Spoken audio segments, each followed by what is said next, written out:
Ah yes, those university days.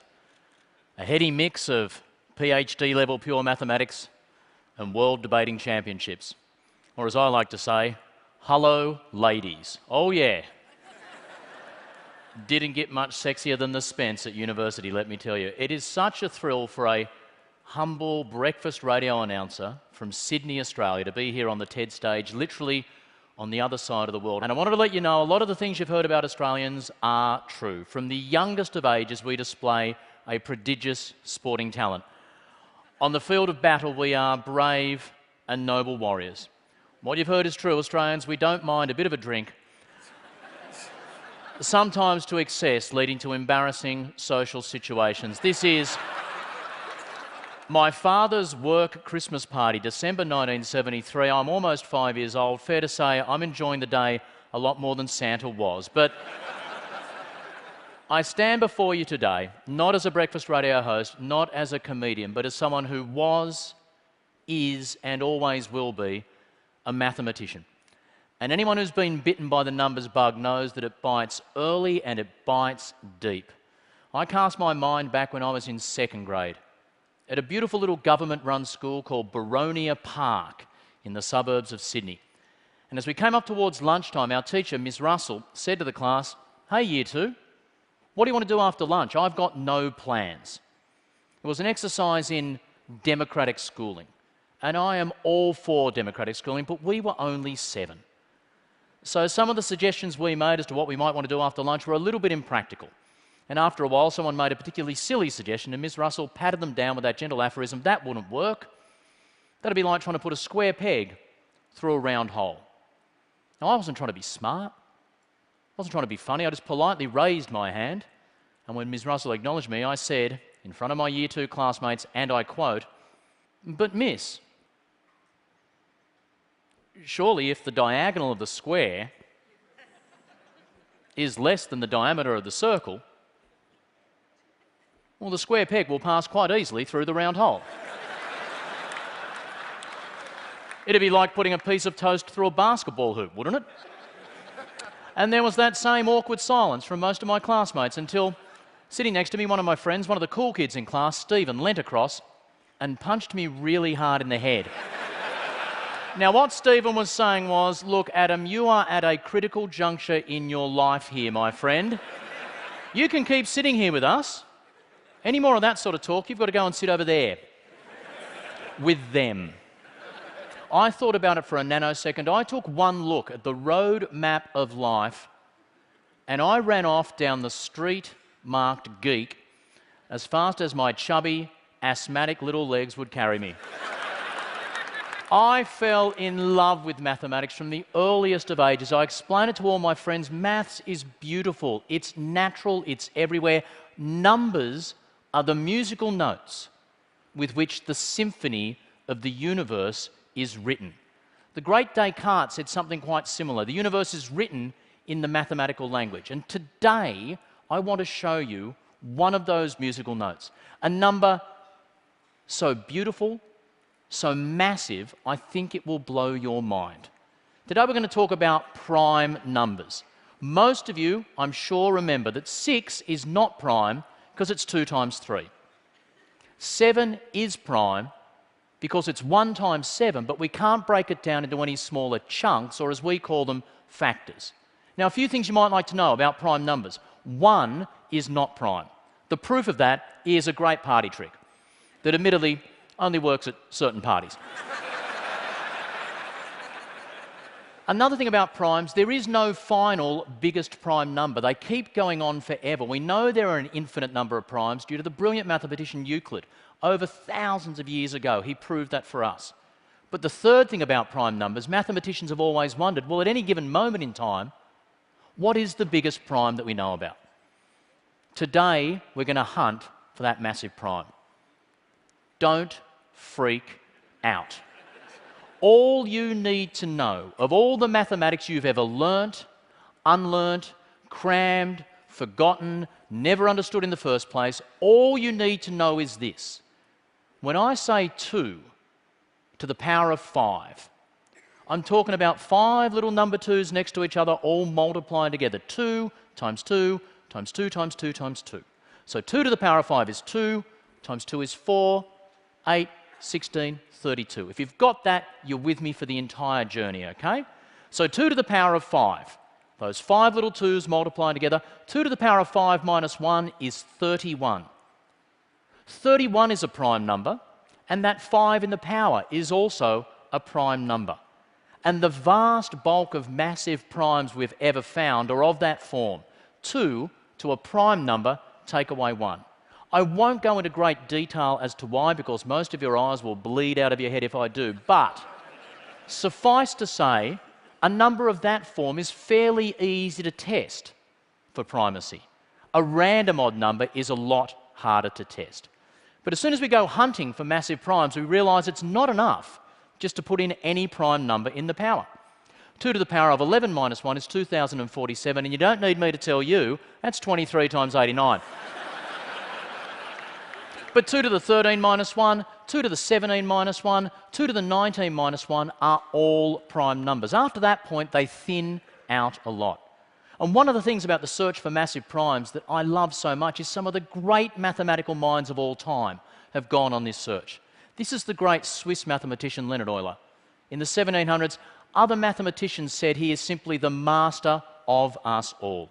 He was so respected, they put him on European currency back when that was a compliment.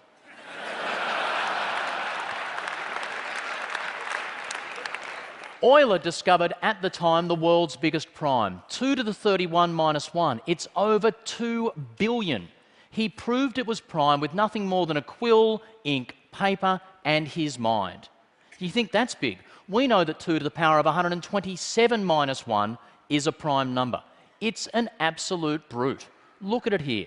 39 digits long. Proven to be prime in 1876 by a mathematician called Lucas. Word up, L-Dog.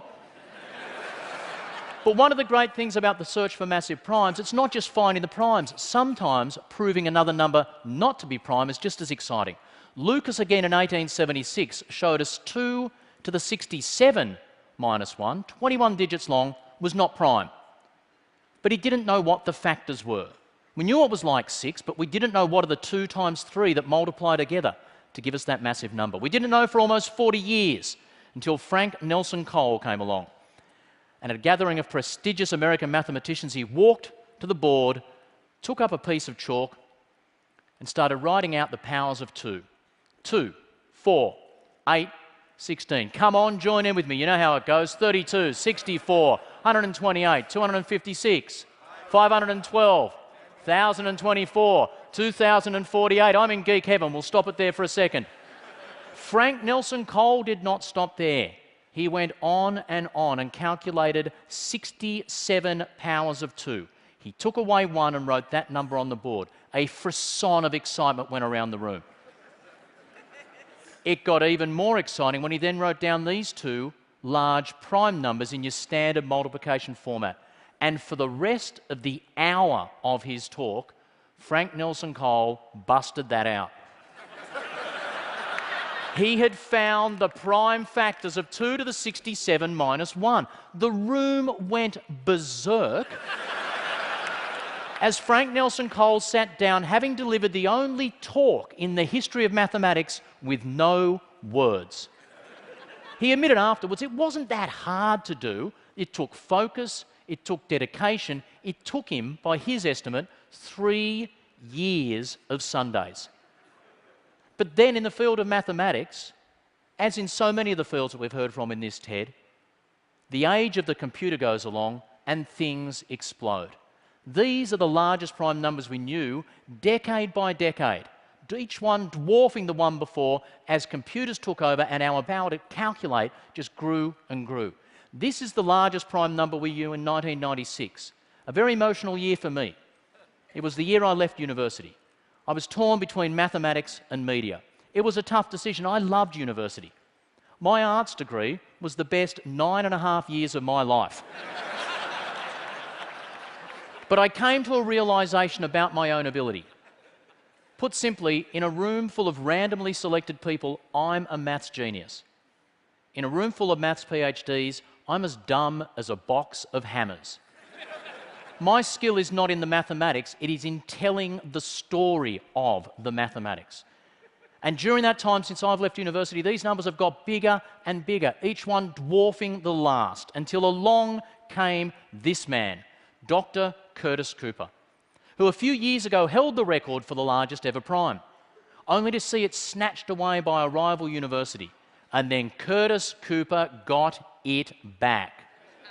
Not years ago, not months ago, days ago. In an amazing moment of serendipity, I had to send Ted a new slide to show you what this guy had done. I still remember when it happened. I was doing my breakfast radio show, looked down on Twitter, there was a tweet, "Adam, have you seen the new largest prime number?" I shivered, contacted the women who produced my radio show out in the other room and said, "Girls, hold the front page. We're not talking politics today. We're not talking sport today. They've found another mega prime." The girls just shook their heads, put it in their hands, and let me go my own way. It's because of Curtis Cooper that we know, currently the largest prime number we know, is 2 to the power of 57,885,161. Don't forget to subtract the 1. This number is almost 17.5 million digits long. If you typed it out on a computer and saved it as a text file, that's 22 meg. For the slightly less geeky of you, think about the Harry Potter novels, okay? This is the first Harry Potter novel. This is all 7 Harry Potter novels, because she did tend to faff on a bit near the end. Written out as a book, this number would run the length of the Harry Potter novels and half again. Here's a slide of the first 1,000 digits of this prime. If when Ted had began at 11 o'clock on Tuesday, we'd walked out and simply hit one slide every second, it would have taken 5 hours to show you that number. I was keen to do it, could not convince Bono. That's the way it goes. This number is 17,500 slides long, and we know it is prime as confidently as we know the number 7 is prime. That fills me with almost sexual excitement. And who am I kidding when I say almost? I know what you're thinking.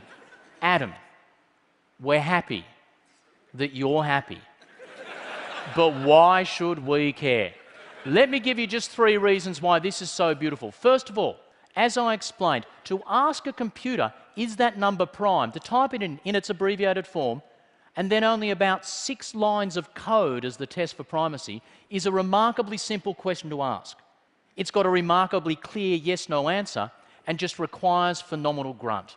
Large prime numbers are a great way of testing the speed and accuracy of computer chips.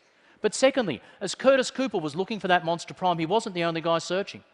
My laptop at home was looking through 4 potential candidate primes myself as part of a networked computer hunt around the world for these large numbers. The discovery of that prime was similar to the work people are doing in unravelling RNA sequences, in searching through data from SETI and other astronomical projects. We live in an age where some of the great breakthroughs are not going to happen in the labs or the halls of academia, but on laptops, desktops, in the palms of people's hands who are simply helping out for the search. But for me, it's amazing because it's a metaphor for the time in which we live, when human minds and machines can conquer together. We've heard a lot about robots in this TED. We've heard a lot about what they can and can't do. It is true, you can now download onto your smartphone an app that would beat most grandmasters at chess. You think that's cool? Here's a machine doing something cool. This is the Cube Stormer 2. It can take a randomly shuffled Rubik's Cube. Using the power of the smartphone, it can examine the cube and solve the cube in 5 seconds. That scares some people. That excites me. How lucky are we to live in this age when mind and machine can work together? I was asked in an interview last year in my capacity as a lowercase c celebrity in Australia, what was your highlight of 2012? People were expecting me to talk about my beloved Sydney Swans football team. In our beautiful indigenous sport of Australian football, they won the equivalent of the Super Bowl. I was there. It was the most emotional, exciting day. It wasn't my highlight of 2012. People thought it might have been an interview I'd done on my show. It might have been a politician. It might have been a breakthrough. It might have been a book I'd read, the arts. No, no, no. It might have been something my two gorgeous daughters had done. No, it wasn't. The highlight of 2012 so clearly was the discovery of the Higgs boson. Give it up for the fundamental particle that bequeaths all other fundamental particles their mass. And what was so gorgeous about this discovery was 50 years ago, Peter Higgs and his team considered one of the deepest of all questions. How is it that the things that make us up have no mass? I've clearly got mass. Where does it come from? And he postulated a suggestion that there's this infinite, incredibly small field stretching throughout the universe, and as other particles go through those particles and interact, that's where they get their mass. The rest of the scientific community said, great idea, Higgsy. We've got no idea if we could ever prove it. It's beyond our reach. And within just 50 years, in his lifetime, with him sitting in the audience, we had designed the greatest machine ever to prove this incredible idea that originated just in a human mind. That's what is so exciting for me about this prime number. We thought it might be there, and we went and found it. That is the essence of being human. That is what we are all about. Or as my friend Descartes might put it, we think, and therefore we are. Thank you.